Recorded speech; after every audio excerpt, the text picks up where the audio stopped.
अस्सलामु अलैकुम वरहमतुल्लाहि ताला वबरकातुहू। दोस्तों, आज मैं फिर हाजिर हूँ अपने यूट्यूब चैनल रूहानी राज के सफ़र पर। उम्मीद करता हूँ आप तमाम हजरात खैर वाफियत के साथ होंगे।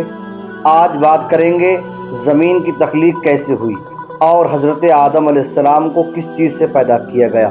आप वीडियो में एंड तक बने रहें। चलिए शुरू करते हैं ज़मीन की तख्लीक। आप देख रहे हैं रूहानी राज का सफ़र। आज हम जानेंगे ज़मीन की तख्लीक का हैरत अंगेज वाक़या। शुरू में सिर्फ अल्लाह ताला मौजूद था। न ज़मीन थी, न आसमान, न कोई मखलूक। हर तरफ खामोशी और अंधेरा था। कोई आवाज़ ना थी, कोई ज़िंदगी ना थी। फिर अल्लाह ताला ने कायनात को पैदा करने का इरादा फरमाया और तख्लीक का आगाज हुआ।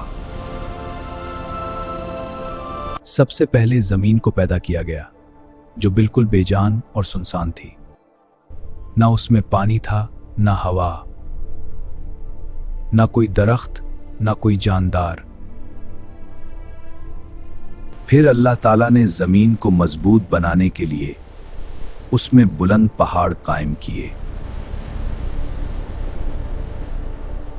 फिर जमीन में बरकतें रखी गईं और हर मखलूक के लिए रिज्क मुकर्रर किया गया। उसके बाद अल्लाह ताला ने आसमान की तरफ तवज्जो फरमाई, जो धुएं की हालत में था। फिर अल्लाह ताला ने इस धुएं को तरतीब दिया और 7 आसमान बना दिए। हर आसमान अपनी जगह कायम हुआ और कायनात एक हसीन निजाम में बदल गई। फिर जमीन पर पानी नाजिल किया गया और दरिया और समंदर जारी हुए।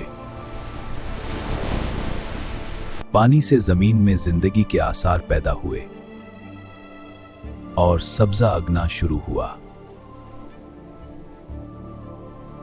दरख्त, पौधे और मुख्तलिफ नेमतें पैदा हुई। जमीन खूबसूरत बन गई। अल्लाह ताला ने इंसान को पैदा करने का इरादा फरमाया, जो अशरफ उल मखलूकात होगा। अब जमीन इंसान के लिए तैयार हो चुकी थी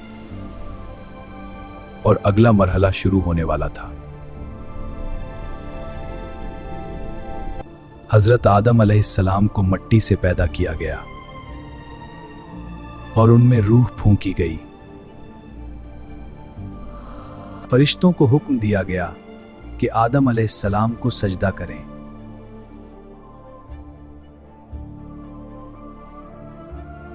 सब ने सजदा किया, सवाए इब्लीस के, जिसने इनकार किया। इब्लीस के तकब्बुर की वजह से उसे अल्लाह की रहमत से दूर कर दिया गया। मैं आदम को सजदा नहीं करूं। फिर हजरत आदम अलैहिस्सलाम को जन्नत में रखा गया,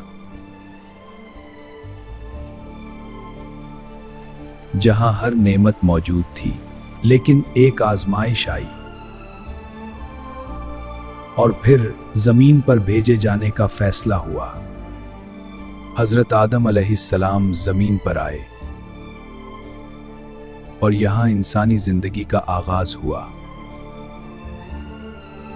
यही वो जमीन है जहां हम रहते हैं, जो अल्लाह की कुदरत का अजीम निशान है।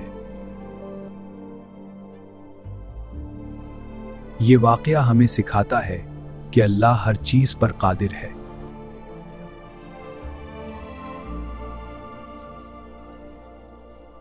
और हमें इसकी निशानियों पर गौर करना चाहिए और उसका शुक्र अदा करना चाहिए।